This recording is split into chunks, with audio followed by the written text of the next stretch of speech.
And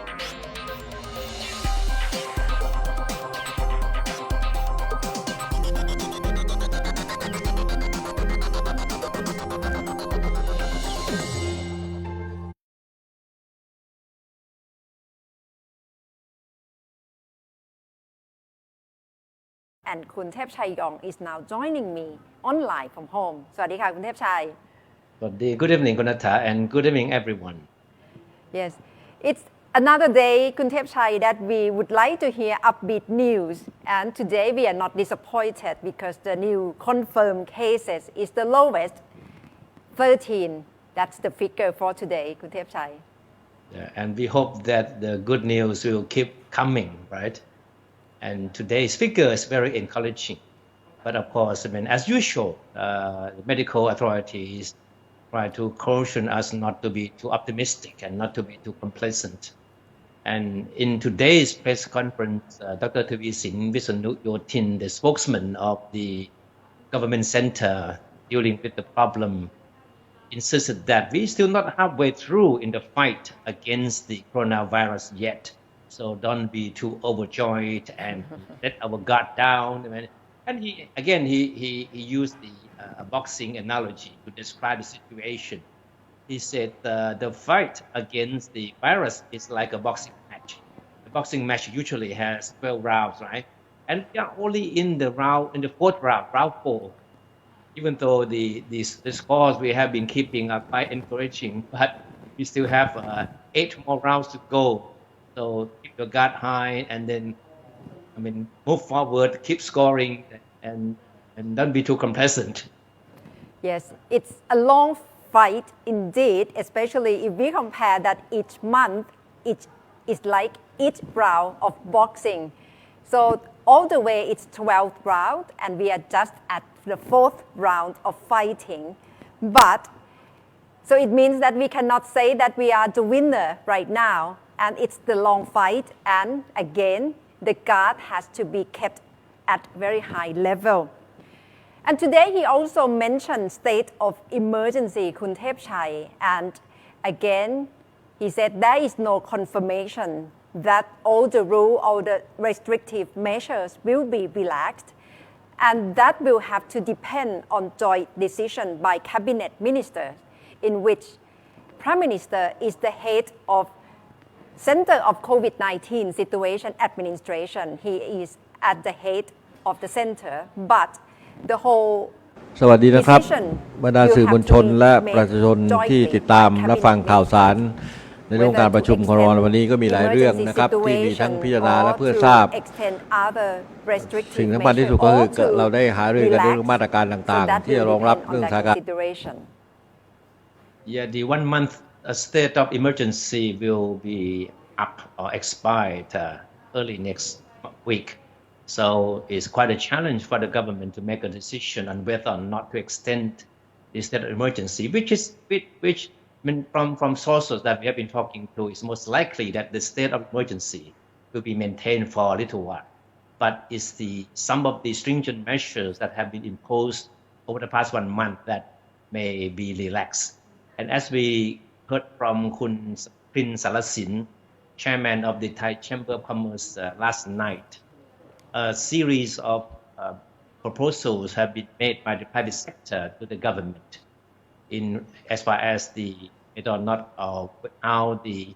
measures will be relaxed. Certainly, the government is facing the challenge of having to try to save people's life and try to save economy at the same time. So the information suggestion from the private sector will be one part of the information that the government will use to make a decision during its weekly meeting of the cabinet next Tuesday.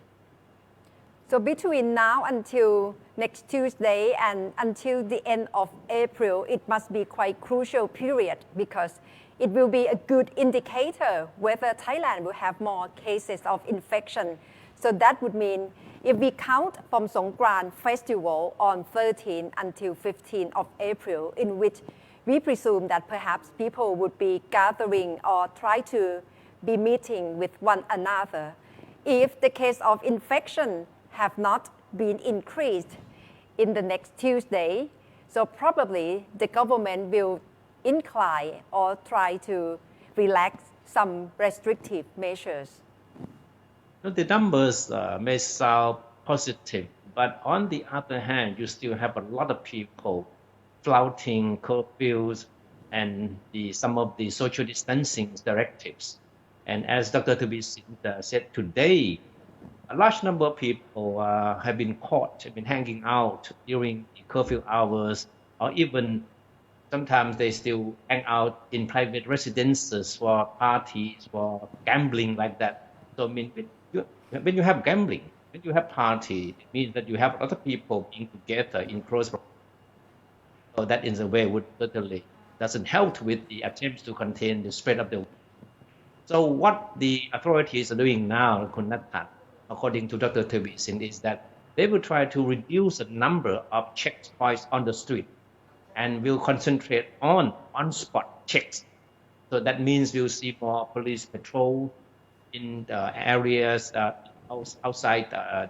main zones of the city. They will go to alleys, to soils, to net streets where people live, and to find out whether there's people flouting the curfew hours and or flouting the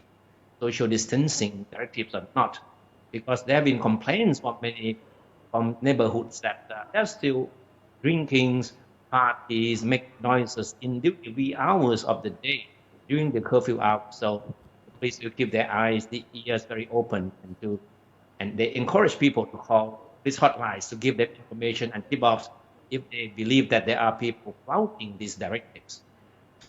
So that's part of restriction. And on the other hand, people keep asking whether Thailand has been testing too few or haven't done testing enough. And today, Dr. Tawisin has already explained again that they try to change the tactic or the method of checking by having active case finding. And they have experimented in two main areas in Bangkok, in Klong Tei and in Bang Khen area. And it turned out that it's quite a good move because they have found more infections from those active case finding. So probably from now on, they will try to have this kind of strategy to find people with infection in this active case finding strategy. Okay, it certainly is true that the more you do testing, the more you will find the potential infections. But Dr. Tubisin has been trying hard to refute doubts or accusations that not enough testing has been done. And that's why the number of new infection cases have been so low. Of course, I mean, as Kun Natha mentioned, that medical authorities are confident that the testing they has done so far has been comprehensive enough to represent the proper percentage of the infection cases. And today we have quite a very enlightening news, make us all happy, Kun Thepchai, with the picture of youngest patient who has been recovered from COVID-19, that's just 1 month old baby. And his name is Kin. And if our team can show the photo of the baby boy, Kin, he has been tested 3 times, and finally it's confirmed that he's free from COVID-19, Kun Thepchai. Yeah, and these pictures were posted on the Facebook of Kun Sathit Pitutecha, the Deputy Health Minister, who has been closely following the developments, the progress of the conditions of the baby. And he described the baby, Kin, as being healthy, cute, of course, and in good natured. And the baby has been well behaved and only cries out when he's hungry for milk. So that's natural for a baby anyway. And of course, the recovery of this young baby has made headlines in many other countries besides Thailand. And I have taken a look at a number of foreign media outlets, and this picture, the picture we have seen on the screen right now, also appear on the main web pages of many media outlets. So that's just a good news, not only for Thai people, but for the whole world as well. Yes, this brings us hope and joy in fighting COVID-19 indeed. But to look around other countries in the region, Kuntepchai, especially in Singapore, the situation is worsening in terms of number of new cases because it's been 4th day in a row that the number of new infection in Singapore has been more than 1,000 cases each day. And just today alone, the new cases is 1,037 cases. And the restrictive measure in the country has been extended until the 1st of June. That's another circuit breaker announced by Prime Minister Lee Hsien Loong to try to fight against this coronavirus infection, especially happen among foreign workers in the country. And this is what we call part of the second wave of the infections. It's about how the virus returns after authorities in certain countries start to relax some of the stringent social distancing measures out of maybe confidence that things are under control. But all of a sudden, the virus comes back. So this is what we call the second wave, which is being seen in many other countries as well. Malaysia, for example, Indonesia, for example. And of course, this is a situation which has been cited quite often by Thai medical authorities to remind ourselves that a premature lifting or relaxing of social distancing direct measures could be harmful, could backfire, leading to a sudden resurgence of the virus. And with this second wave of coronavirus pandemic in Singapore, Thai PBS has talked to Thai ambassador in Singapore, Kuntepchai. And in conclusion, we have about Thai foreign workers, Thai who are foreign workers in Singapore, about 20,000.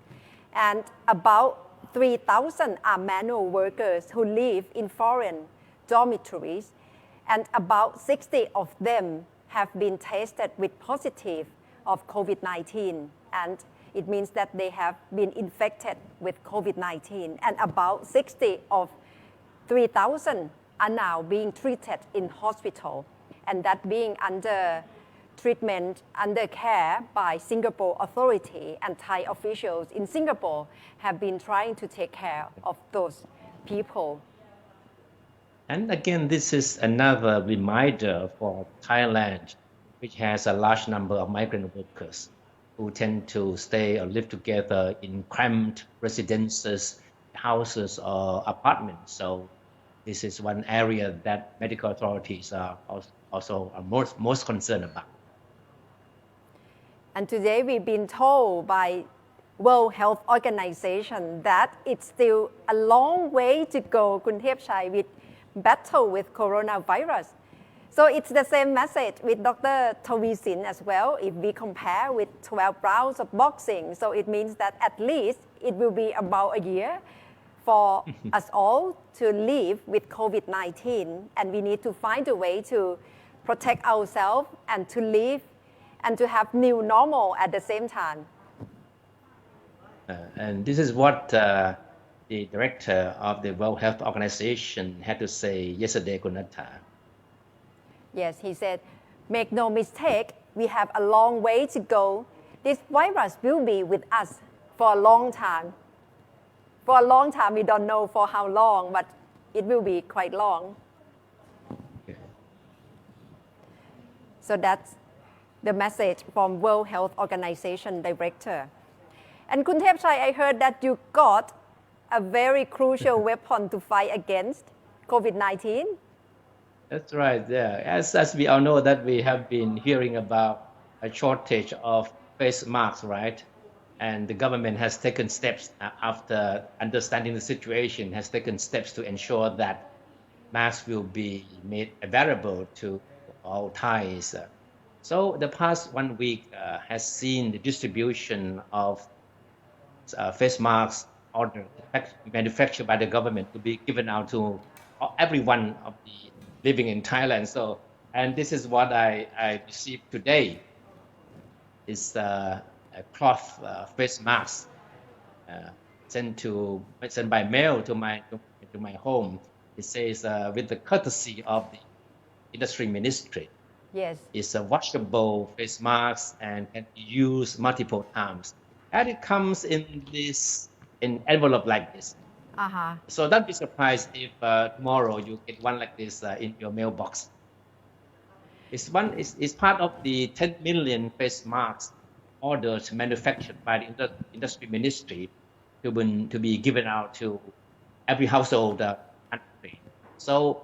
every member of each household in the country will receive one mask like this. Depends on how many members are registered in your household registration. So lucky you, Kuntepchai. I still haven't got it. So I still have to wait for face mask to arrive my home. And referring to what the director of World Health Organization has told us, that it's a long way to go to fight coronavirus. So let's take a listen to what he has to say. Globally, almost 2.5 million cases of COVID-19 have now been reported to WHO, and more than 160,000 deaths. We see different trends in different regions, and even within regions. Most of the epidemics in Western Europe appear to be stable or declining. Although numbers are low, we see worrying upward trends in Africa, Central and South America, and Eastern Europe. Most countries are still in the early stages of their epidemics. And some that were affected early in the pandemic are now starting to see a resurgence in cases. Make no mistake, we have a long way to go. This virus will be with us for a long time. There is no question that stay-at-home orders and other physical distancing measures have successfully suppressed transmission in many countries. But this virus remains extremely dangerous. Early evidence suggests most of the world's population remains susceptible. That means epidemics can easily reignite.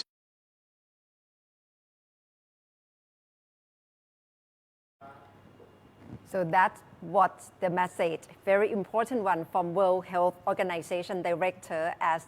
right now, at this juncture, we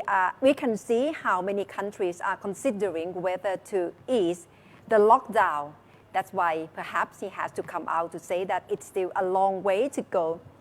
And right now, we would like to see what's the situation in Canada.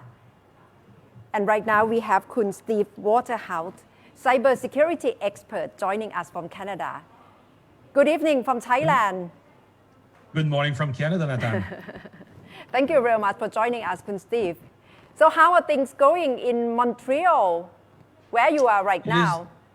It is pretty much the same as you guys. I mean,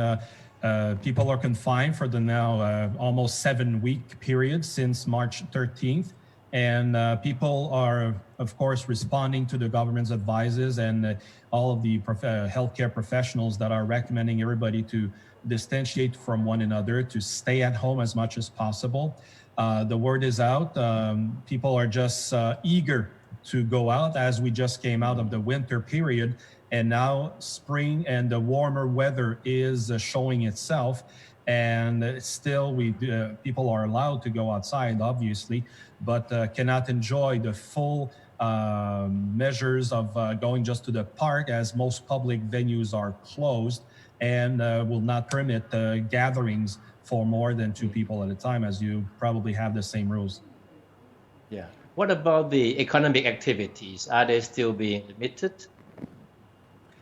Economical activities are slowed down. A lot of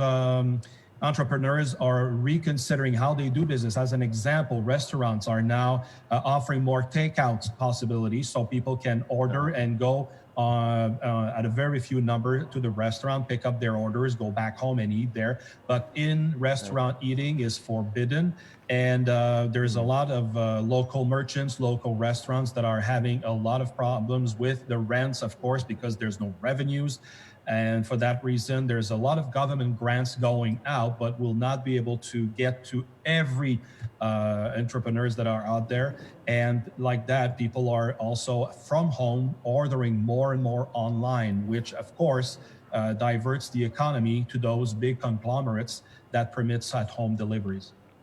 I see. When the Prime Minister was asked yesterday when he expects the restrictions to be loosened, he said it won't be weeks before this can be done. So are you prepared? I mean, Canadians been prepared to stay shelter in this manner for a long haul? Yes, we are. Yes, the country is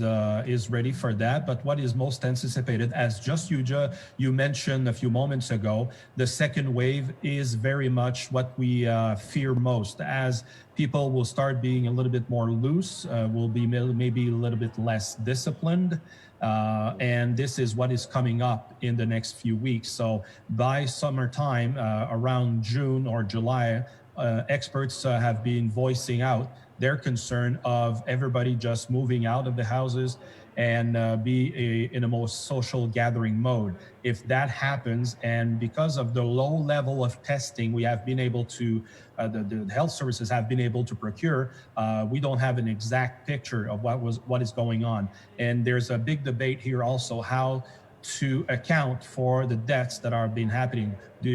Are the governments at the various level accounting for the deaths that occurred only in hospitals, that occurred in retirement homes, that occurred everywhere, in fact? So that's why you have, for the province of Quebec, high figures as they account for all deaths all around, as other provinces and countries just simply account for the deaths that happen in hospitals.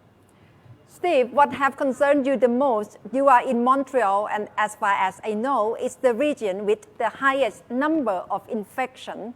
So, yes, what's your concern over there? Well, the biggest concern is,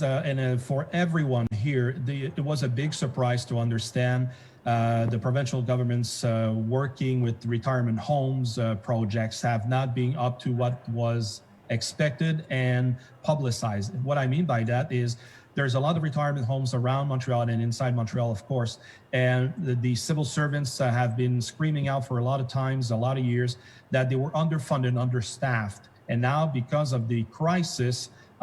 these retirement homes have become a very large infection zones, let's call them like that. And for that reason, the Prime Minister of Quebec yesterday asked for the Army support to have 1,000 troops coming in and just to do basic humanitarian aid to help people to get a better way of life inside of these retirement homes, as the healthcare workers are not able to sustain the high tempo that is demanded in this time of crisis, because they have to, of course, consider that you have people that are infected, those that are not infected, separating both the zones as the crisis progresses. And of course, there's no lack of basic necessities for food and water so far, but there's been a lack of personal protection equipment, as you might also have on your side. And the federal government is working hard to get those to the people, but there's a distribution also crisis in that sense. So they make the most out of what they have and getting more and more equipment as there is a worldwide demand. So that puts a lot of pressure on the supply system. Steve, I assume that most people, if not all, are supposed to be working from home at the moment in Canada, right? Yes, it is the case, and it was a welcome measure for a lot of employers and, of course, employees. I mean, staying at home, keeping them focused to what they can perform as much work they can do. Put some constraints, though, on the telecommunication network. So most of the providers were caught off guard, and, of course, a lot of people like me were just I'm not surprised, because I work a lot with the infrastructure, and I knew for a fact that the decentralization of the workforce from city centers to suburbs was taxing the telecom network. So they have adapted in a few weeks into the crisis, and now they have a stable network of making people work from home, be able to do these kind of video conferencing with not too much lag, not too much loss of quality. So they've adjusted. Of course, we got different platform also problems like Zoom, which has now enhanced their security posture as of yesterday. Well, coming into the version 5 of this software that will reduce the likelihood of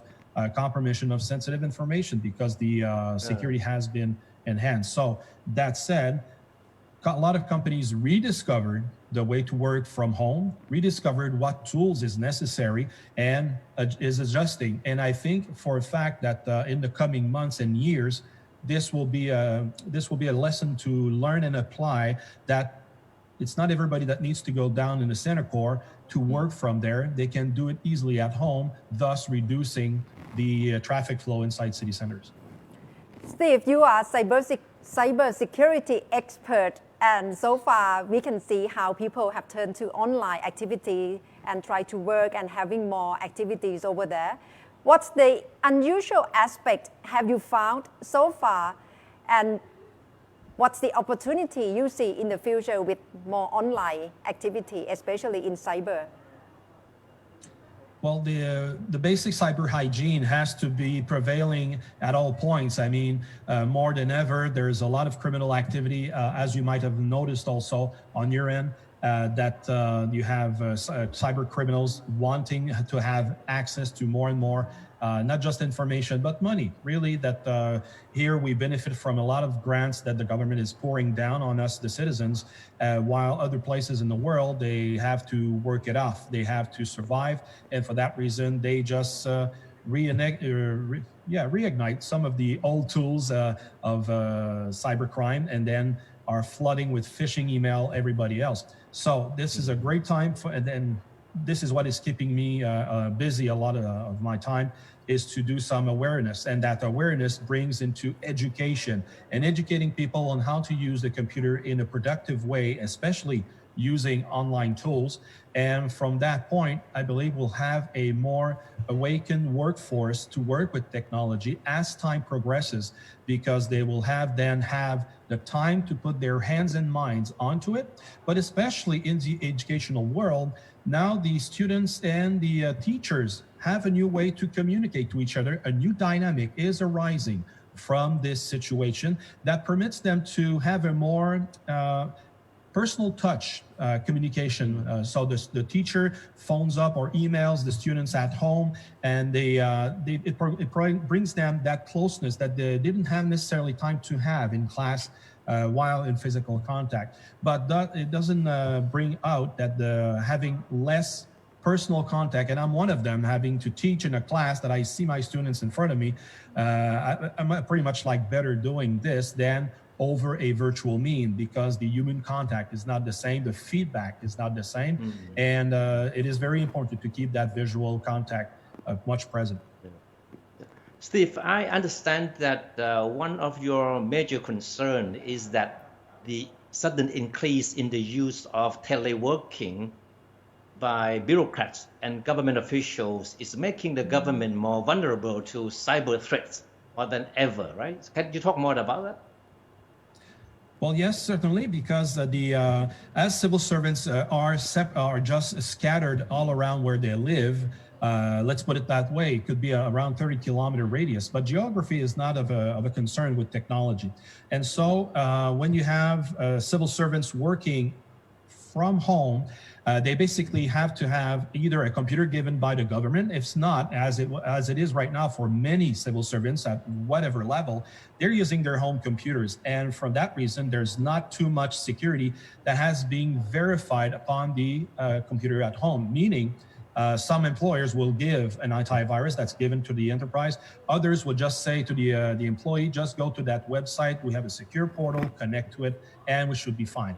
And you heard my words, should be fine. So that's the reason where the IT teams to verify and certify systems have a heavy workload, making sure to what they control of resources, they can secure the communication. But that said, if you have let's say a civil servant, the federal level that has to work with sensitive material in the physical environment back in the office space is secure for that manipulation of information. That processing also happening on the computers is also being certified as efficient and secure. Now back home, Of course, it's only family members going all around them, but they have to have their own workspace. And that's for a small apartment, sometimes very difficult to get, and especially to ensure they have the proper secure means to communicate sensitive information. As an example, it is tax season. Of course, the tax limit date has been extended, but it's still that if you have a civil servant processing tax returns, they have to work with sensitive information. Now, if it is not done with the proper secure means, they could compromise the personal information from the citizen, and then they could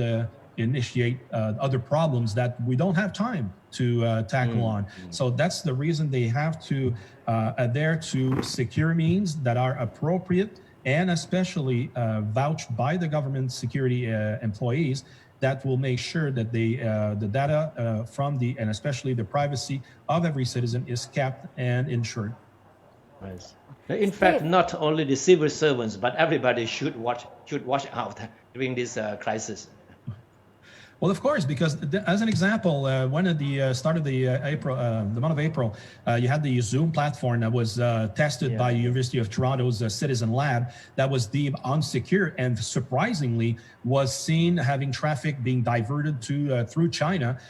It arose. It woke up everybody in the security community to the fact that you had a secure platform. You had a platform that was not secure. Easy to use though. Everybody adopted overnight this platform, which is great. But now it took a few weeks to make this company just spin around and include what was publicized back then as a secure platform. And it's not an overnight problem that came like that. I mean, the Zoom platform has been seen over the years as an unsecure mean to exchange. And now in a crisis, you have to have access to something to communicate. So that was one easy way to go. But other than that, you have other platforms that were already in the market to work efficiently and securely that were not as considered as easy. Of course, when you do the test, you realize that these platforms do not provide as much maybe functionalities or ease of use as Zoom would provide. So that, in a sense, has been a big step forward for this company.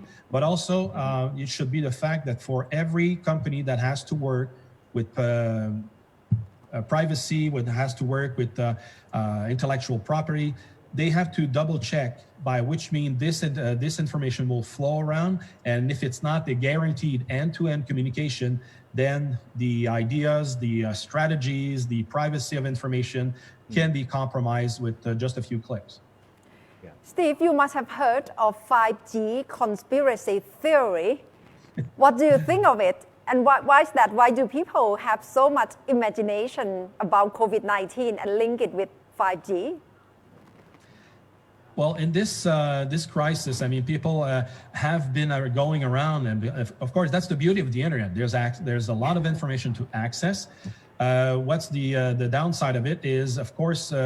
there's a lack of official words for some of these subjects. Now, 5G has been around as an idea of implementation across the world, once again, to be the next generation of cellular development. Now, there's a lot of those conspiracy theories, Nathan, I believe you would be saying, would be that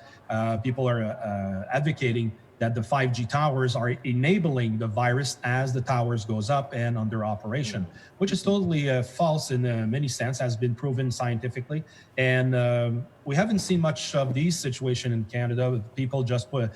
putting these towers on fire, as we saw elsewhere in the world. But that said,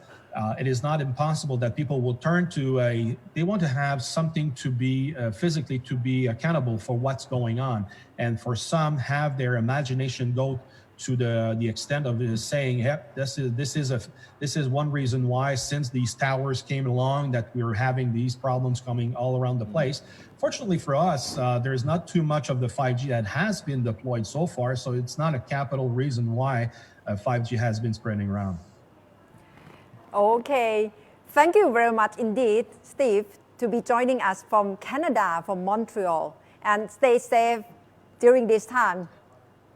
Same to you. Thank you very much for the invitation. Okay. Cheers. Stay healthy. Right. Thank you. And during this COVID-19 situation, we can see how animals can find their place. They do not like to stay put where they are. And right now we can see them in many areas, especially in urban areas. So let's take a look at this story. The coronavirus pandemic has been good news for much of the world's wildlife.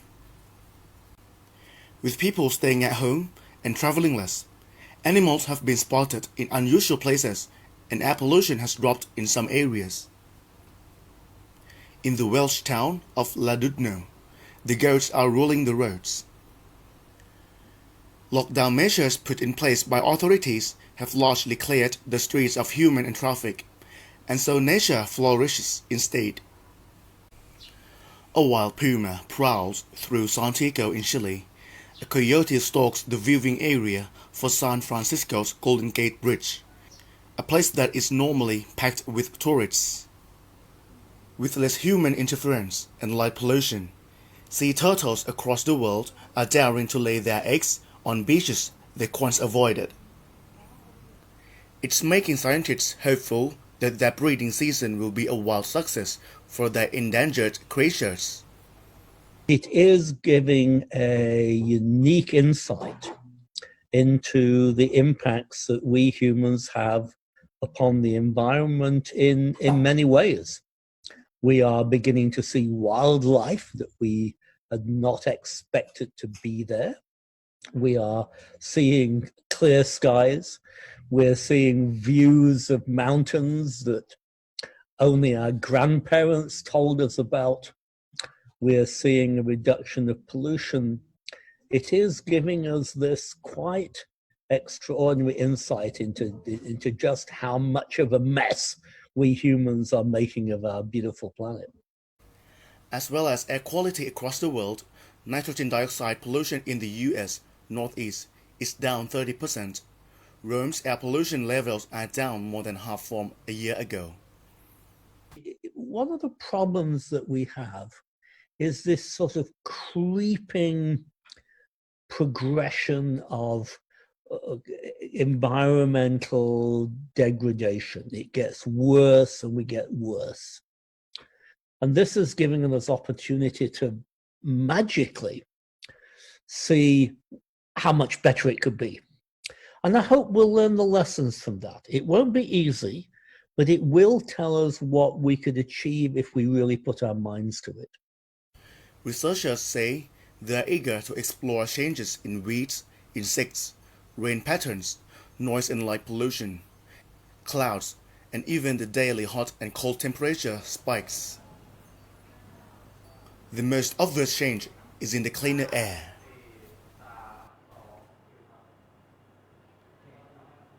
Kuntepchai, with the role of young people to fight against coronavirus in Thailand, it's been told that a group of people 20 to 29 years old are highly infected or highly risk group. But what happened to young people around the world and what they have been doing to protect themselves or even protect others? Right now, Khun Nat Bunnak is joining us. Hello. Yes. Hello. So what's the story about young people around the world, what they have been doing in this coronavirus? So what they've been doing right now is that young people learn to protect themselves, and that really suggests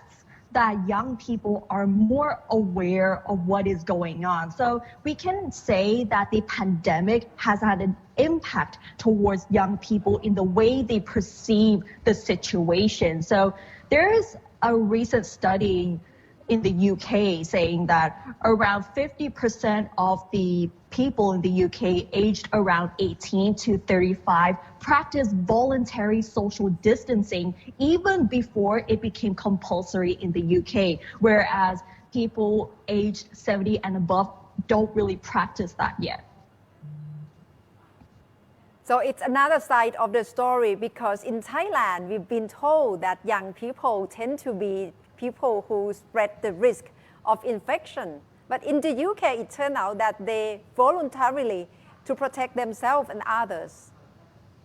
Yes, because previously, many people think that it's only the older people that have to be more cautious about the virus. But now that sort of perspective kind of changed because young people can still be at risk of spreading the disease no matter if they're showing symptoms or not. So young people in the UK are more aware of this issue. So they are now protecting themselves by following social distancing measures, even before it became compulsory. So that's quite a good story. And what are morals that UK society perhaps would like to encourage them to do more? Whether to do more or not, I think it's not just only the social distancing, but I think more of the experts actually said that young people should be more aware that even though they do not have the symptoms, they're not feeling the symptoms, whether it's coughing or feeling ill, they still have the risk of spreading the virus. Because what the experts have been saying is that not only the young people or the children or even older people are at risk of spreading the virus, but what is more concerning is that people who do not show the symptoms or not feeling the symptoms are more at risk of spreading the virus amongst others, because once we do not realize that we have the virus, we might just go out and bump into other people, and we might happen to spread the virus without even knowing that you have the virus yourself. So that's the concern of people who do not show symptoms. So what's the advice for people who don't show any symptom? I would say the main advice here is, I think the problem here right now is like the testing, because the testing is more on the people who have the symptoms, not really people who do not have the symptoms. So I think the advice there is they need to put in mass testing, whether which country you're in, because mass testing will actually help us figure out what is going on here. So I think it will also give them more of a better picture of what is going on, whether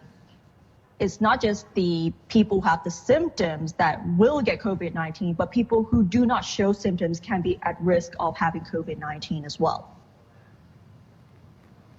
So Kuntepchai, everyone has the role to play in the fight against coronavirus pandemic.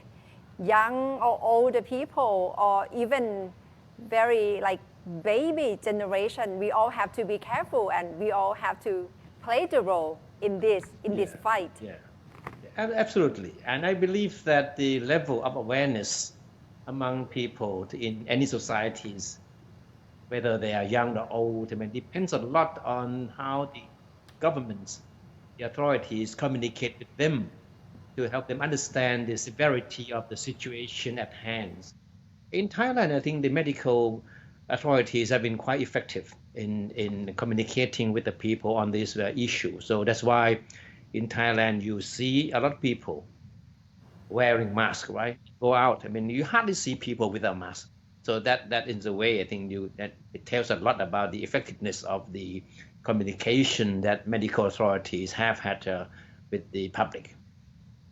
Unlike Western countries, that people are still a bit reluctant in wearing masks. But besides this issue, the experts have been suspecting that there's going to be a large group of young people or even children that have a high risk of spreading the virus. But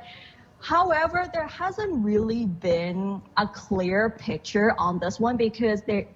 experts have not seen the actual numbers of children or young people getting tested, especially with those who do not show symptoms. And they're also saying that we don't really know yet whether it's the children, the younger people, or the older people who are passing on the virus the most. So this question is still under debate there. So we cannot judge that, it's only the older people who are spreading the virus, or it could be the children spreading the virus, because everyone is at risk here during this pandemic. You're right. We have been told that second wave of coronavirus might be coming, so we had better take good care of everyone around us as well. Thank you very much, Kun Nat, for joining us and for your story about young people. Thank you. Thank you.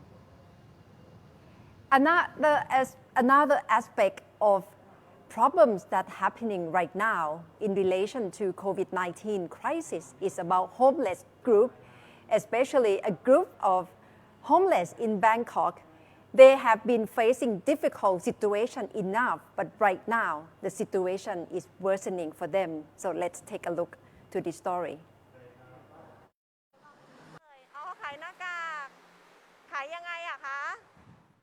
On the streets in Bangkok, we usually see homeless migrants, children and youth. Some of them are beggars, and some sell goods to tourists for living. Before the coronavirus pandemic, the streets in Bangkok are full of tourists, but now those are almost empty. A researcher from Mahidol University said that in this area of Bangkok, there were homeless migrants children, about 30 people, begging or selling goods until night time. เห็นแล้วว่าเขาจะอยู่บริเวณตรงจุดรถไฟฟ้าเพราะว่ามันเป็นทางขึ้นลงแล้วก็ทางคนเดินผ่านเยอะนักท่องเที่ยวก็จะเยอะตอนก่อนโควิด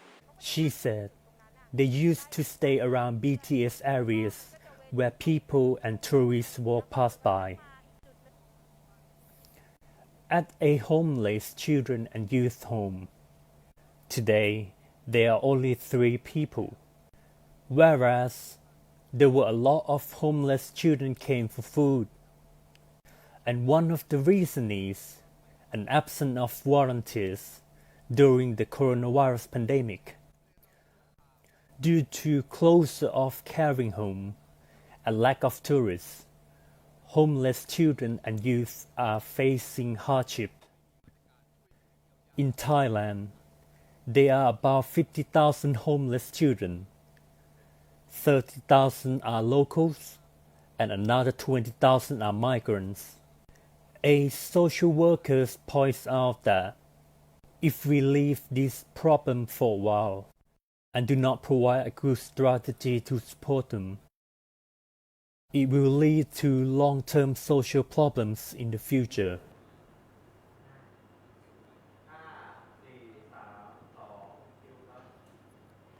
And with COVID-19 situation, around the world have been talking about opportunity as well, Kun Thepchai, especially post-COVID-19, will be the world of digital strategy, more online work.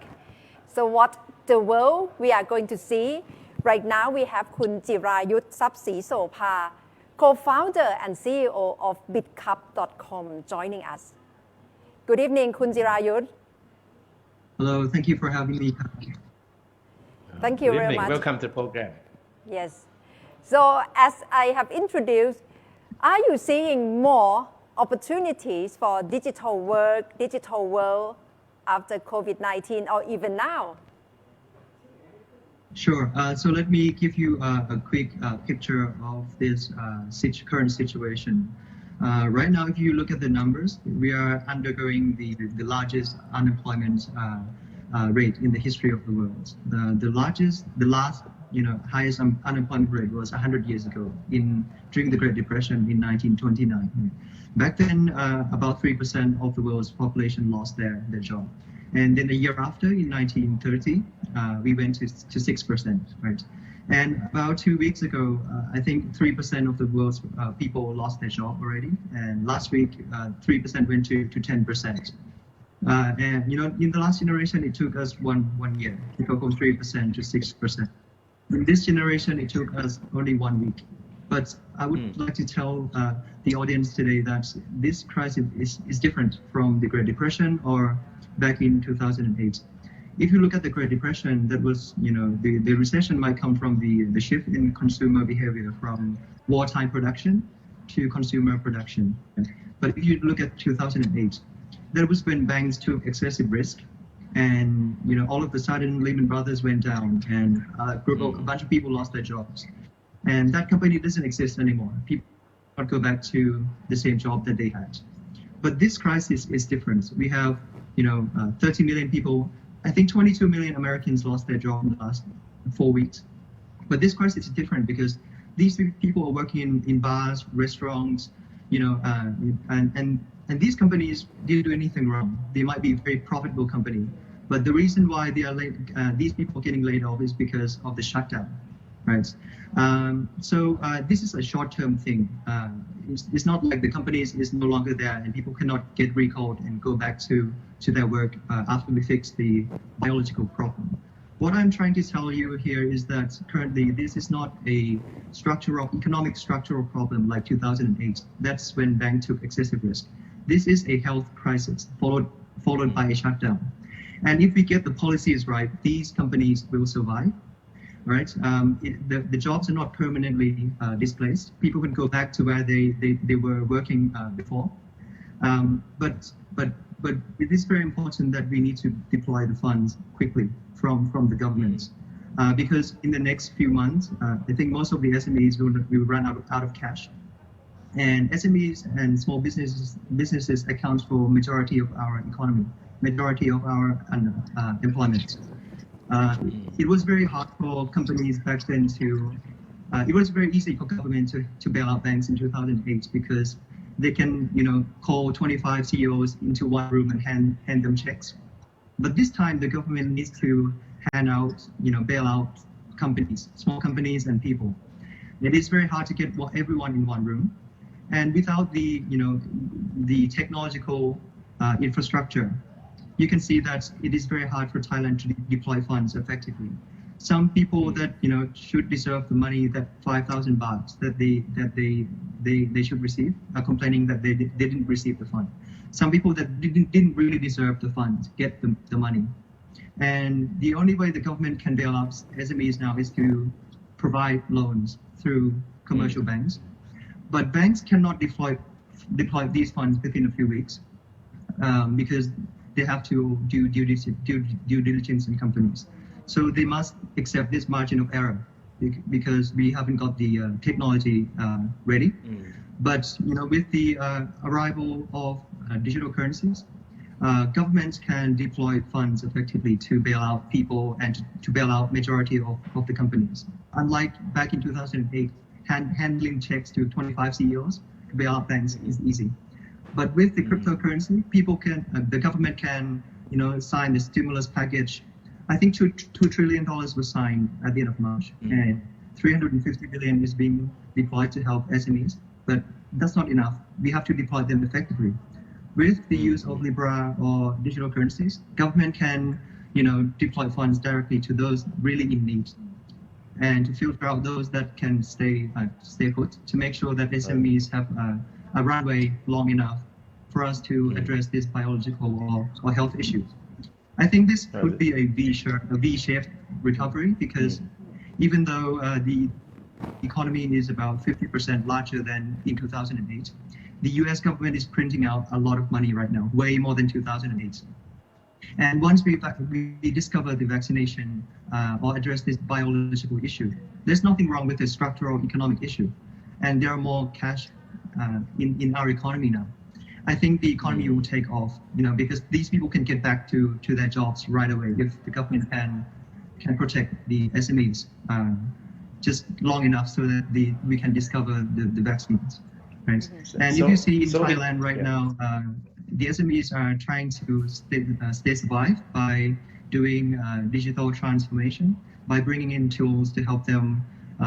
change their business model quickly to connect, to spot new consumption trends of customers, to cut cost, unnecessary costs in Thailand. Yes, and Kun Jirayut, you just mentioned that you can see how many companies are trying to having new strategy to work online more. What about your company? I suppose that it's very high-tech company already. What have you adjusted in terms of working from home or the connection with your staff? Sure. So with the arrival of this COVID crisis, you can see right away that companies with digital strategies are getting no effect compared to companies with zero digital strategy. For our company, we didn't get affected at all by this COVID crisis because our business model is fully digital. Or even the way we work, we deployed 30 different applications to make sure that our employees can work online. We have been using this for over 2 or 3 years now. We've been doing training for 2 or 3 years. So with this COVID crisis, we have been working from home for almost 3 months now, and we get no affected, zero, affected on. We didn't get any affected, impact on COVID in terms of operation or business model. So I think it is very important going forward for companies to have digital strategies. But in the short term, I think it is very important for governments to bail out, not at the banks level this time, but to make sure that SMEs who didn't do anything wrong, is just because of the shutdown, the company might already be very profitable, to survive, to make sure that our supply chain is not interrupted in the short term and people can get back to work. But I think post-COVID, it is the company's responsibility now to train the employees to have digital strategy at a company's level to adapt to the new economy very quickly. Because in some other industry, it will change their industry forever. For example, right now people are getting used to ordering food delivery online. And if this crisis is prolonged more than 30 days, it will become the new habits of the consumers. And companies need to adjust to spot new consumption habits in order to stay survive. So they must have delivery or digital strategy to make sure that they can cope with the new economy post-COVID. I think Alibaba came to light after this SARS crisis. Back then, the e-commerce took off in China afterwards. So I think with this COVID crisis and this short-term shutdown events happening in Thailand, it will also change the consumption pattern of some of the industry. And I think it is very important that companies have digital strategy to make sure that they can cope with the new economy. Yeah. Dr. Jirayut, I think we all believe that what is happening is a wake-up call for everyone. And of course, everybody is starting to say that we cannot go back to the same old world again. And we have to thank digital technology for saving us during these days. But as far as the government is concerned, we know that the Prayut government has this Thailand 4.0 strategy. But what is happening now certainly has forced us to take another look at this strategy. What would be your advice to the government if they want to pursue this digital technology? Yeah. Sure. I think the statistics is quite scary because the world is moving in an exponential manner. We're not moving in a linear manner anymore. And with the exponential, development, everything is moving super fast. If you look at the few statistics, solar panel, the cost of producing electricity through solar panel has gone down 250 times in the last 40 years. Or the wind power energy has gone down by 25 times in the last 40 years. Or even the phone that I'm using for this interview now has more computing power than back then when we used to send a man to the moon, right? And the average S&P 500 companies back then, before the internet century, during the industrial revolution era, was 75 years. That was the average lifespan of a company in the stock exchange. Currently, the average lifespan for S&P 500 companies is down to only 7%. Sorry, or only 7 years. 7 years. That's the average lifespan. The world is moving at a much faster rate right now, and about 97% of the CEOs around the world know that their industry is going to change forever. But only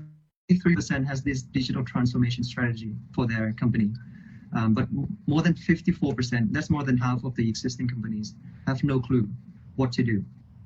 what to go forward, what to have, have zero digital strategy for their company. And this is very, dangerous because in the future, most of the GDP, all the, economic activities will be online. Thailand is a very small country. We have a population of about 17 million people, right? But if you look at this year, I think more than almost 5 billion people will get access to the internet. If the government has this digital strategy, we can,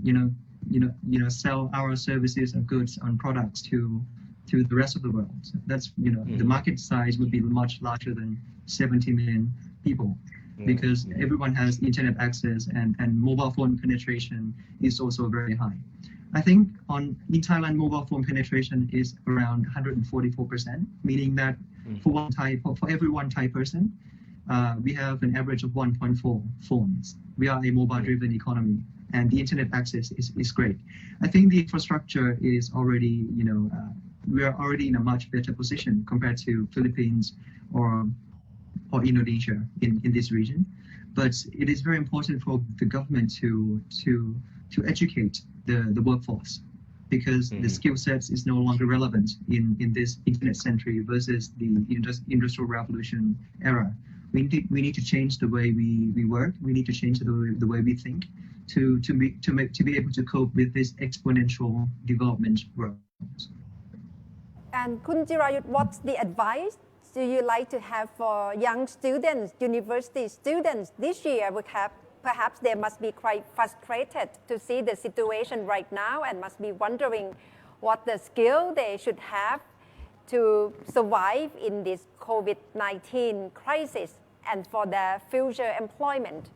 What's your recommendation? Sure. Personally, I am very positive with the post-COVID economy, because this is not a structural economic issue like 2008. The economy was functioning well, but this is a biological or health issues, and followed by the shutdown, meaning that if the government got the policies right by making sure that most of the SMEs, small companies, can stay alive long enough until we discover the vaccines or address this biological problem, the world can get back on its feet very quickly, right? And even though the economy is 50% larger than in 2008 crisis, the government is printing out way more money. I think Germany is, putting in almost 20% of their GDP to aid, to inject new capital into the economy. That's already double the size of the US economy. And I think Thailand is, if you look at the debt to GDP ratio for Thailand, we are not doing that bad compared to the US or the European countries. The debt to GDP ratio for Thailand is great. We are a very, healthy country. I think the government can borrow more money to make sure that, we can feed and make sure that SMEs, which is 90% of our economy, can survive long enough for the economy to get back on its feet. And the government is the shareholder of every companies in Thailand, because we're paying 20% tax. If we need their job is to make sure that companies can survive, so they can pay taxes, and we can then pay back our debt in a healthy manner. It is better to borrow money now. And with the new post-COVID, if we can make sure that these companies survive, and with the amount of money injected to our economy, I think it would be like a rocket ship. There'll be growth opportunities in everywhere, just like post 2008 crisis, but much more, because much more money is being injected compared to the last 10 years ago. I would advise the youngsters to make sure that you go into the sunrise industry. Don't go into a sunset industry. Make sure you learn new skills. With the arrival of 5G technology, like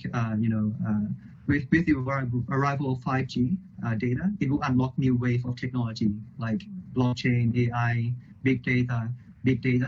and it is very important that the youngsters learn new skills, because existing skills there are a lot of people who know how to do those jobs well already. it is very better to open up new industries and learn new skill sets. But unfortunately, these skill sets cannot be taught at universities because even the universities are lagging behind in terms of educating the workforce to train the workforce with relevant skill sets. So I think it is a lifelong learning process that everyone must continuously, learn and improve themselves. The internet is a great place to learn new skills and discover, new community, new opportunities. I think it's very important to learn new skills and to go for this sunrise industry like blockchain, big data, peer-to-peer lending, IoT.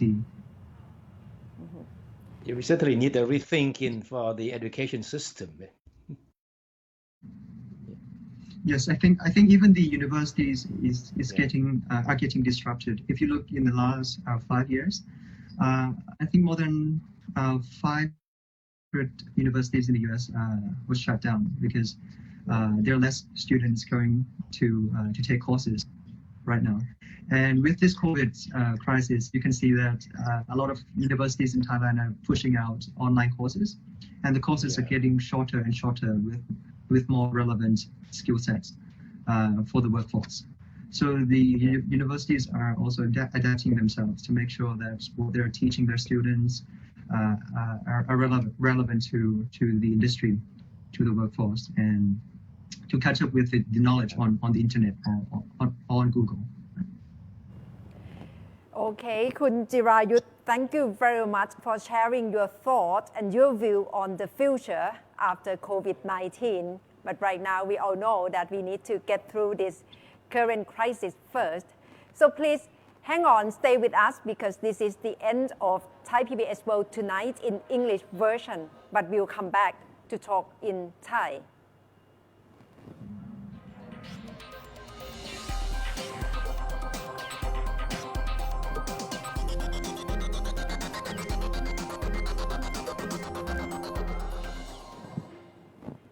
สวัสดีค่ะคุณผู้ชมอยู่กับไทย PBS World Tonight นะคะเราวิเคราะห์สถานการณ์และมองไปข้างหน้านะคะในขณะนี้ที่กำลังต่อสู้กับโควิด -19 แต่การเตรียมความพร้อมหลังจากนี้ไปก็สำคัญเช่นเดียวกันนะคะคุณเทพชัยและช่วงนี้คุณจิรายุทธทรัพย์ศรีโสภาผู้ร่วมก่อตั้งและประธานกรรมการบริหารบริษัท bitcup.com อยู่กับเราค่ะสวัสดีค่ะคุณจิรายุทธค่ะสวัสดีครับยินดีต้อนรับนะครับผมคิดว่าคุณจิรายุทธคงเป็นคนที่ได้รับผลกระทบจากไอ้ชัตดาวน์ทั้งหมดเนี่ยน้อยที่สุดคนหนึ่งแหละผมว่านะเพราะทุกวันนี้ก็ทำงานผ่านทางออนไลน์ทั้งชีวิตก็ทำงานเกี่ยวกับเรื่องดิจิทัลมาตลอดแล้วใช่ไหมครับคงไม่มีผลมากเท่าไหร่ใช่ไหมครับชัตดาวน์เนี่ยใช่ครับบริษัทเรานี่แทบจะไม่กระทบเลยครับเราทำธุรกิจออนไลน์มาตั้งแต่เปิดบริษัทนะครับไม่ต้องเจอลูกค้า face to face หรือวิธีการทำงานของบริษัทเราเนี่ยก็เป็นดิจิทัลหมดแล้วเราใช้30กว่าแอปพลิเคชันนะครับให้พนักงานเราเนี่ยสามารถทำงานได้ดีมีประสิทธิภาพมากขึ้นแล้วก็ทำได้ออนไลน์เลยครับใช้ cloud based service ทั้งหมดเลย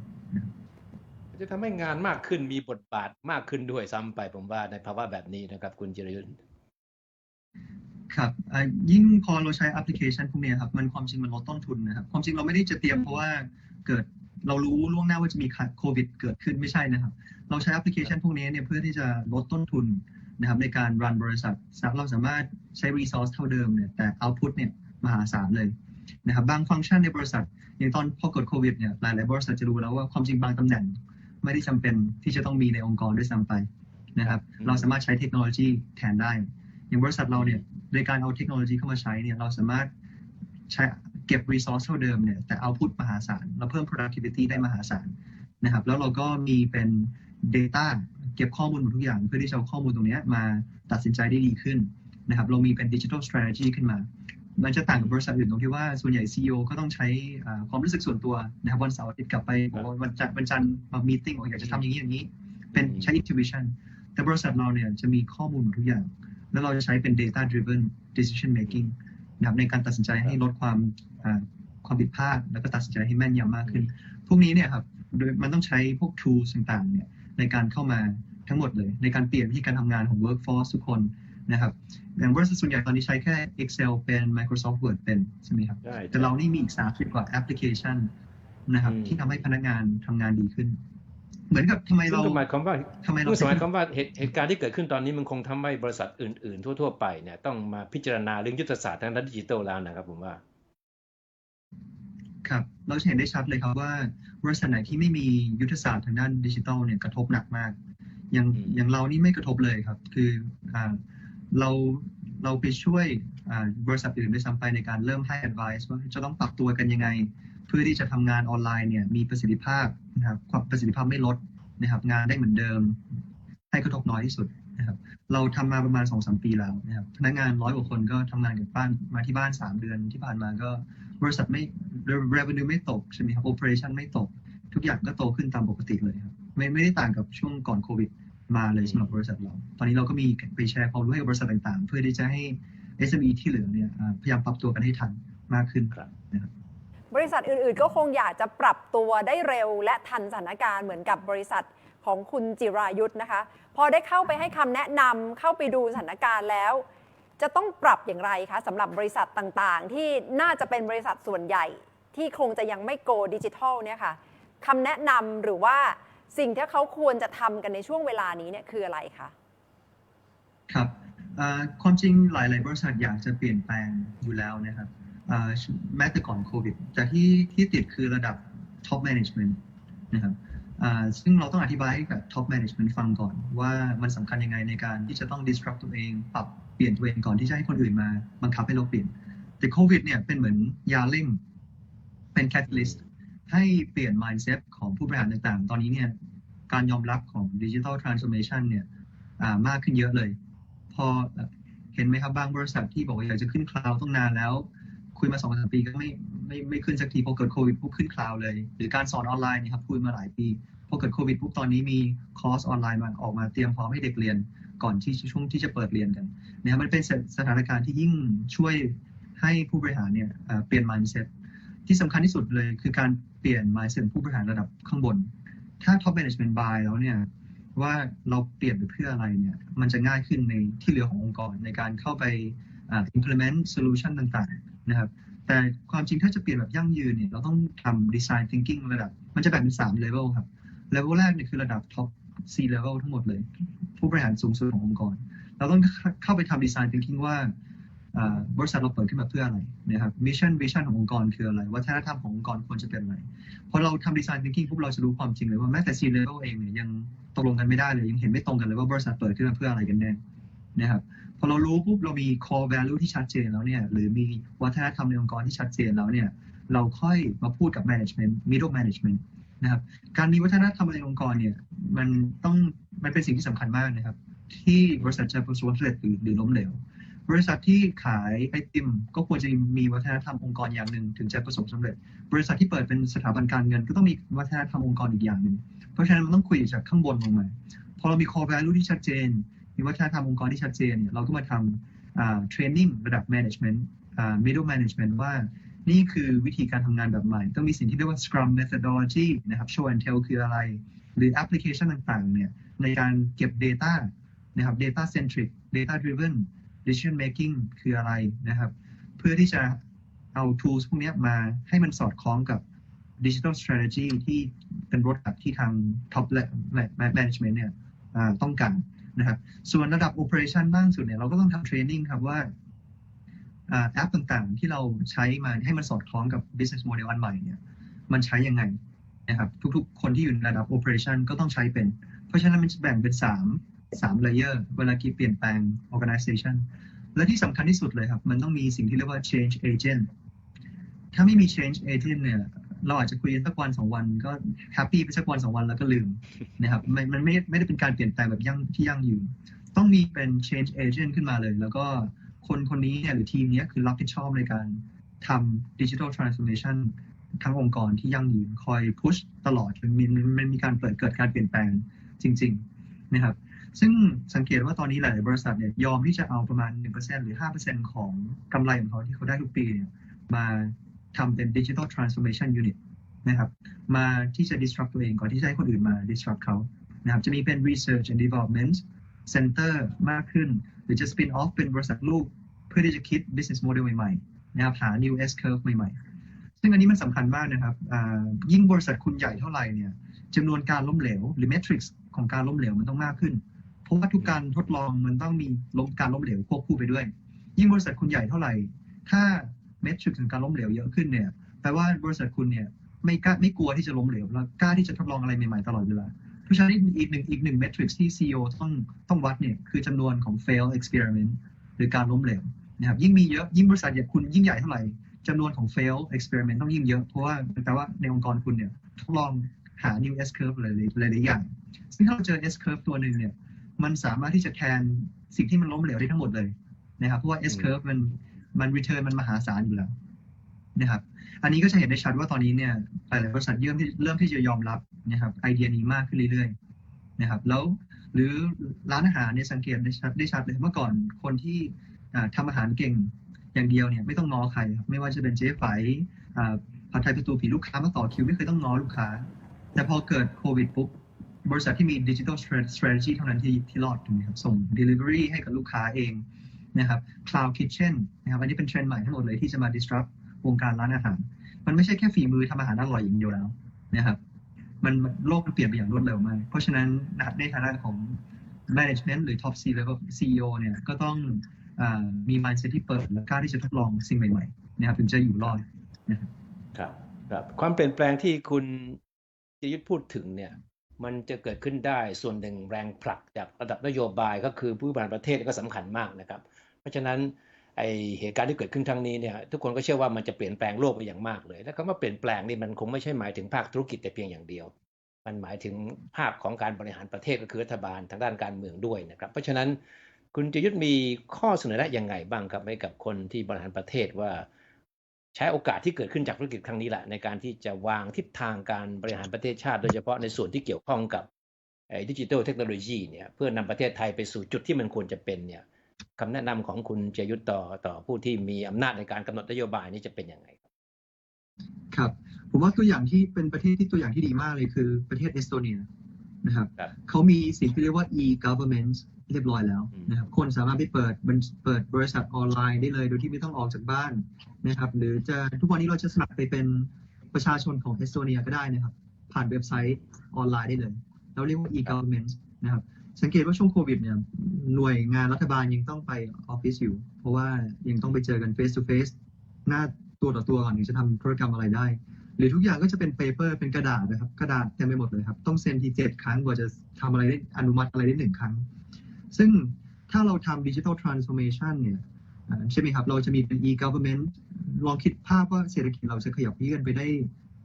กี่เท่าครับถ้ามันหมุนเร็วขึ้นการเปิดบริษัทง่ายขึ้นนะครับเร็วขึ้น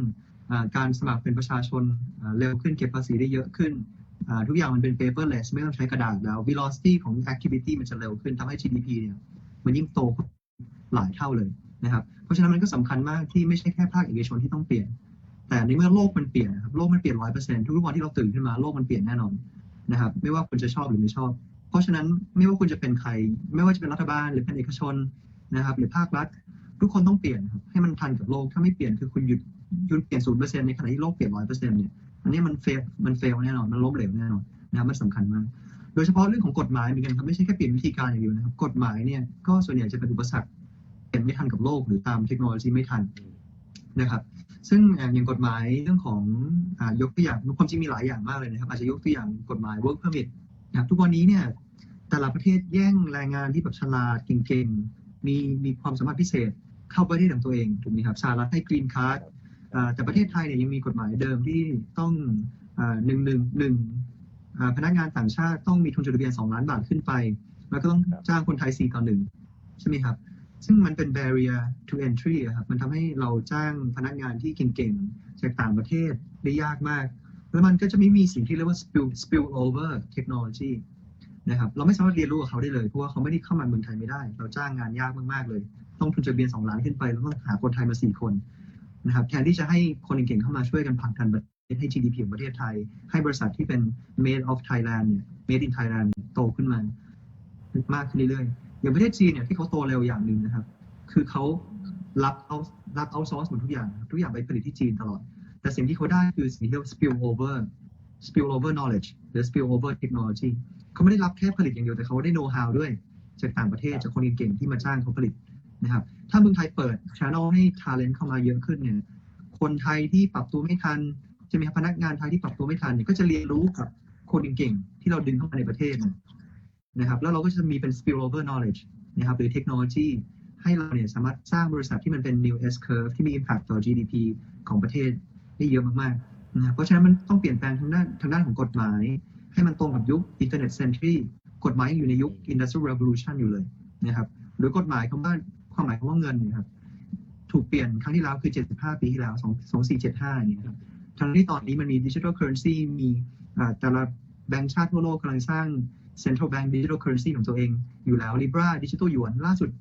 Digital Yuan ของประเทศจีนออกมาแล้วนะครับทดลองใช้ใน4 มณฑลหลักของประเทศจีนประเทศอื่นเนี่ยเขาไปเร็วมากของการแก้ไขกฎหมายนะครับบ้านเราเนี่ยก็ต้องช่วยกันพัฒนากฎหมายให้ทันกับยุคปัจจุบันที่เรียกว่า Internet Century หรือวิธีการทำงานไม่ว่าจะเป็นทั้งภาครัฐบาลหรือภาคเอกชนเนี่ยก็ต้องทำสิ่งที่เรียกว่า digitalization หรือ digital transformation ทีละสเต็ปนะครับตั้งแต่กระดาษลดการใช้กระดาษเก็บข้อมูลเปลี่ยนวิธีการทำงานนะครับทุกฟังก์ชันของประเทศเราเนี่ยที่จะให้เข้าสู่ยุคคือโลกใหม่นะครับที่เรียกว่า Internet Century จริงๆนะครับโอกาสรออยู่นะคะจากวิกฤตที่เกิดขึ้นและเป็นเสมือนตัวเร่งว่าจะต้องปรับตัวกันแล้วเพราะว่าจากท่าทีที่เรารอกันก่อนหน้านี้ตอนนี้พอเป็นโควิดเข้ามาบังคับให้ทุกๆองค์กรหรือว่าในระดับประเทศก็ต้องปรับตัวเข้าสู่ออนไลน์หรือว่ามียุทธศาสตร์ในเชิงดิจิทัลให้ชัดเจนมากขึ้นนะคะเสียดายว่าวันนี้เวลาเราหมดแล้วนะคะคุณจิรายุทธแต่ก็ได้รับฟังมุมมองและการประเมินสถานการณ์ของคุณจิรายุทธทรัพย์ศรีโสภานะคะที่มาร่วมรายการไทย PBS World Tonight ทั้งภาษาอังกฤษและภาษาไทยค่ะและขอบคุณคุณจิรายุทธมากนะคะที่มาร่วมรายการกันค่ะและช่วงนี้ค่ะขอบคุณค่ะและช่วงนี้ลาไปเลยนะคะคุณเทพชัยยองคุณจิรายุทธทรัพย์ศรีโสภาและดิฉันณัฐฐา โกมลวาทินลาไปแล้วค่ะสวัสดีค่ะสวัสดีครับสวัสดีครั